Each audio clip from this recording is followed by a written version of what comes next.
Dubai news one में आप तमाम लोगों को वेलकम करती हैं। जितने भी पाकिस्तानी वर्कर हजरात पाकिस्तानी पासपोर्ट रखने वाले जो हैं उनके लिए बड़ी खुशखबरी का ऐलान किया गया है। दुबई गवर्नमेंट की जानिब से एक नए नोटिफिकेशन को, एक नए हुक्मनामे को जारी किया गया है 5000 दिरहम के हवाले से।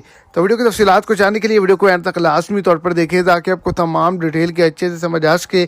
और अगर इस चैनल पर आप फर्स्ट टाइम हैं तो लाजमी से चैनल को सब्सक्राइब करें, वीडियो को लाइक करें और अपने दोस्तों तक इसको ज़्यादा से ज़्यादा शेयर करें। तो यूएई गवर्नमेंट की जानिब से, ख़ास तौर पर दुबई गवर्नमेंट की जानिब से तमाम वर्कर हजरात के लिए, जितने भी पाकिस्तानी पासपोर्ट रखते हैं उनके लिए एक बड़ी खुशखबरी सुनाई गई है कि अगर आप तमाम लोगों पर 5000 दिरहम तक का जुर्माना है तो आप तमाम लोग इसको माफ़ करवा सकते हैं। ये तमाम पाकिस्तानी पासपोर्ट रखने वाले वर्कर हजरात के लिए एक नई स्कीम निकाली गई है और एक शानदार कदम को उठाया गया है, एक बड़ी खुशखबरी सुनाई गई है।